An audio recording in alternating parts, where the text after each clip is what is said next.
Good morning, everyone. I am so happy to finally be able to touch base with you all. I just got back to the States around 3:30 a.m. I can't even remember which day, but I'm finally home and I'm looking forward to being able to communicate more effectively with you all. First off, thank you for your patience. I know that Dr. Slade was working hard to make sure everyone was up to date, and I've been able to touch base with most of you who emailed me. So if there's any questions, please do not hesitate to reach out, and I'll be happy to make sure that we get any confusion sorted out. The trip was amazing. I'll probably post another video. Basically, I was leading 14 of our undergraduate students in the Dominican Republic. We taught and visited 8 different schools. They were public schools and private schools, and really had the opportunity to look at the differences in education based on various cultures. Really an incredible experience to watch the students jump in with just a little bit of Spanish, and we just grew really close to the families that we stayed with while we were down there. A couple things related to our course, which I'll try to weave in throughout the rest of our time together this summer. But the biggest thing I saw was such evidence of creativity, not just in the students, but also in the teachers. So a lot of the schools we visited had fewer resources than we are used to here in the States. And it was so inspiring to see how they used even like recyclable materials to really connect the students to their own culture. And we had a really great conversation with the Winthrop students about we're not bringing materials down to the teachers and saying these are the things you need, because really the purpose of education is connecting to our local communities. So it was a really great illustration of these are the materials in the local community, and this is how we're bringing them into our school culture as well. Just an incredible experience beyond working with gifted students. Working in study abroad is one of my main areas of focus at Winthrop. So I do a lot of educational work, typically in South America. So I got to explore the Caribbean a little bit, and just was really a life-changing experience. And I don't say that lightly because I actually research reflection. So I really am confident that it changed me, particularly in the way that I look at culturally responsive teaching and just having an open mind with our students. So there's my very quick nutshell. I did miss the opportunity to be more in communication with you all, so I appreciate your flexibility with that. A couple of things before I jump into introducing our second learning module. So we are currently starting our 3rd week. As I stated in one of my first videos, the first learning module was spread out over 2 weeks because I like to give you all an opportunity to get used to the course and the Blackboard page and figuring everything out. But from now on, our modules will run 1 week at a time, which is a lot. I teach this course throughout an entire semester, and now we're condensing it a lot for your course this summer. So it is really important that you stay on top of things. Do try to stay where we are in class. Don't work ahead. I like to adjust things a little bit as we go based on your interests and based on some of the responses I'm seeing in the discussion post. So if you are going to be out of town, make sure you contact me and I'll let you know of any changes that may be made. But for this week, we are focusing on the importance of pre-assessment. And this really builds off of last week in terms of differentiation. 2 quick kind of housekeeping notes before I talk about pre-assessment. First off, I've received a few emails that you're having trouble accessing some of the library materials. Some of these materials are directly linked to a database that Winthrop has ownership of. In order to access those databases, you do need to create a library login, which is different than your Winthrop login. So I definitely understand the confusion there. I went ahead and posted a link to that library login in our course information tab. So you can just follow that and create a very simple online process. Just create your login so you can access any of the materials that you may need. Beyond that, I did look very briefly over your discussion post from last week, and it looks like you guys are definitely on the right track. In terms of citations, I usually get a lot of questions about APA citing. The most important thing for me is what is called your internal citations, and the majority of you guys are doing this. After you cite a specific source, you're giving the author's last name and the date. You do not have to do what's called your external citations, and that's when you list the references at the very end of the document. Really what I want us practicing is giving the credit to who deserves the credit. One last thing on that, if you decide to include a direct quote, which is absolutely fine and oftentimes recommended, please include the page number. So anytime you are directly quoting the author, you do need to give me a specific page number. I will do my best to get your discussion posts and your first assignment graded as soon as possible. With getting back to the States, it's been a little bit difficult, but I realize that this is a quick moving class and you need feedback. So I will do my best to get those done and provide any immediate feedback in terms of moving into our second module. So that leads us to pre-assessment. This module really goes hand in hand with differentiation. Last week, or the last 2 weeks rather, when we reviewed differentiation, we talked about differentiating for 3 components. So we have readiness, here's my hand, readiness, interest, and learning preference. That word preference is very important.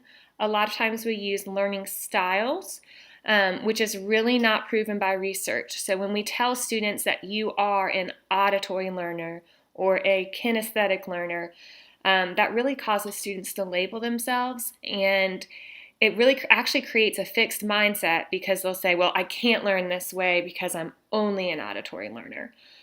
Where really the use of Gardner's multiple intelligences works so well because it has encouraged teachers to provide various modalities for students to learn. So we're not just representing the material visually, we're also representing material kinesthetically and auditorily and verbally and every different way. So the reason that these theories work is because it causes the teachers to really start to think about representing material in multiple ways.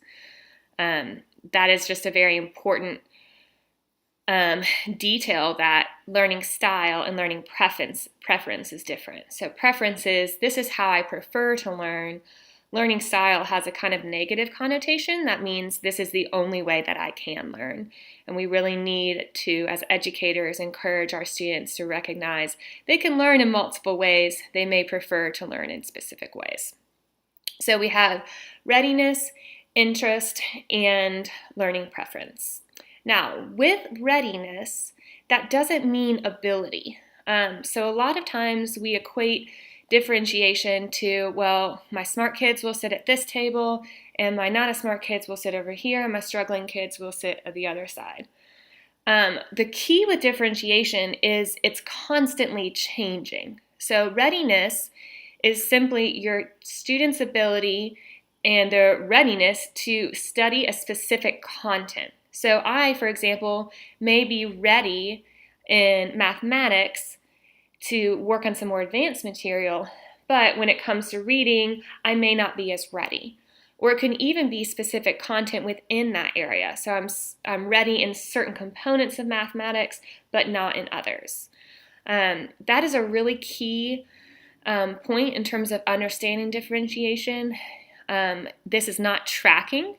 Tracking is saying we have 3 levels of students and they always come in and sit in their respective places and nothing ever changes. Well, differentiation is constantly changing. So I don't want you to equate readiness with ability. We can be ready for different things at different times, and it's quite likely that these students are shifting around. That is a common misconception about differentiation, even particularly within parents. They'll say, well, I want my students to be in the top group for everything because they're the top student. Well, all students have strengths and areas for improvement. So with differentiation, particularly in terms of readiness, we are constantly shifting that. So just make sure you're not equating readiness to ability. In terms of differentiation, pre-assessment is a super important tool, particularly in terms of differentiation for readiness. So the other course that I am the lead of at Winthrop is actually our assessment course. We talk a lot about the importance of diagnostic assessment. In this case, we'll refer to that as pre-assessment.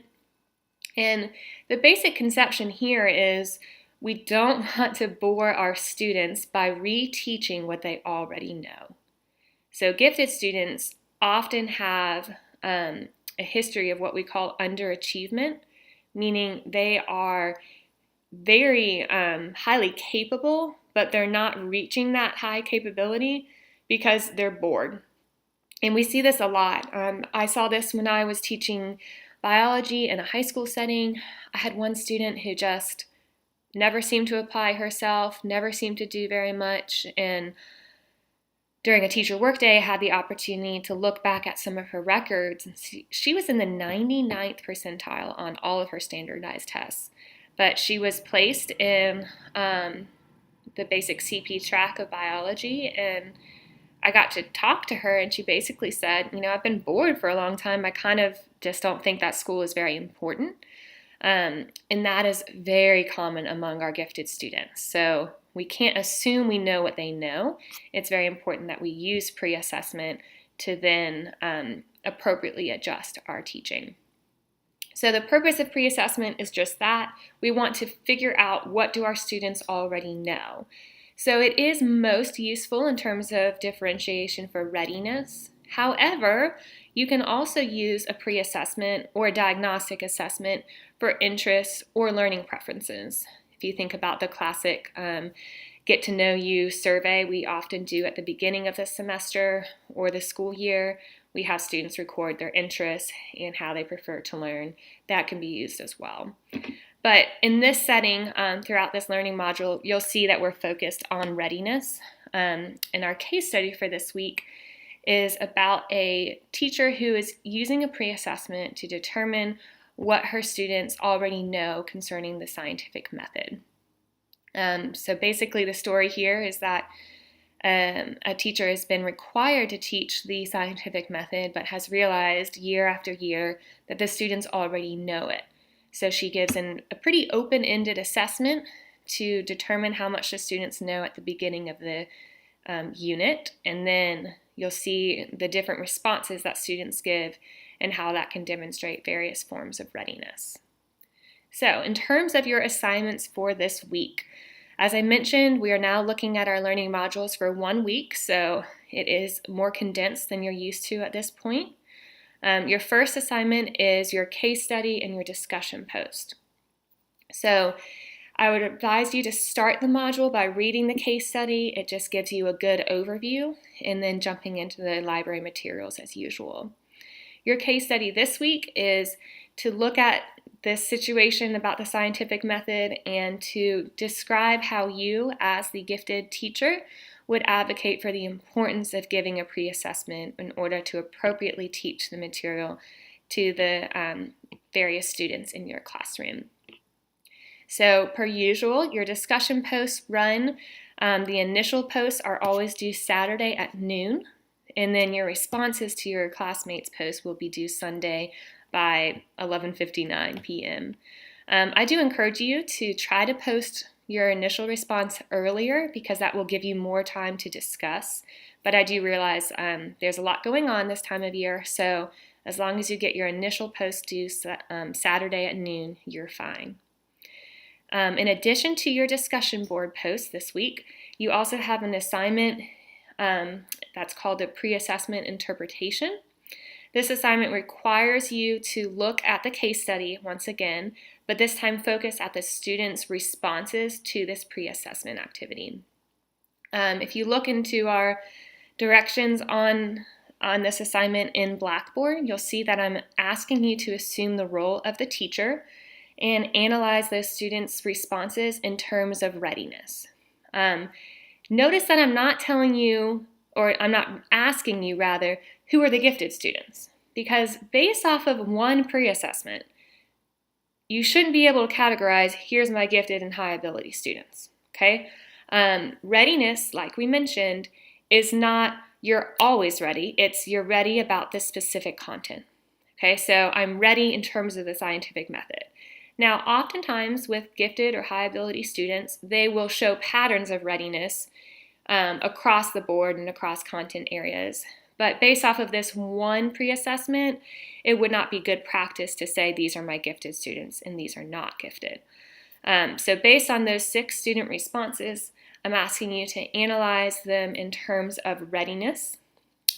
Second, to think about how you may make some differentiation decisions based on that, potential opportunities for grouping. And finally, to carry that one step farther and discuss what and how you would teach differently to those students who are demonstrating a higher level of readiness in terms of this content. For that assignment, I would like to see evidence of your research, but you are not required to cite your sources like you are in the discussion board post. Okay, so just to recap, 2 assignments this week. First is your discussion board post. You have your initial response due on Saturday, and your response is due by Sunday at midnight. Second is your pre-assessment interpretation. That is due Sunday at midnight as well. Please know that I am available to discuss anything. Please contact me via email. We can also set up an opportunity to do a video conference if that is better for you all. I'm really looking forward to getting to know you all. And again, thank you for your flexibility as I was traveling and working with my students abroad. Feel free to contact me, and I hope you're all doing well.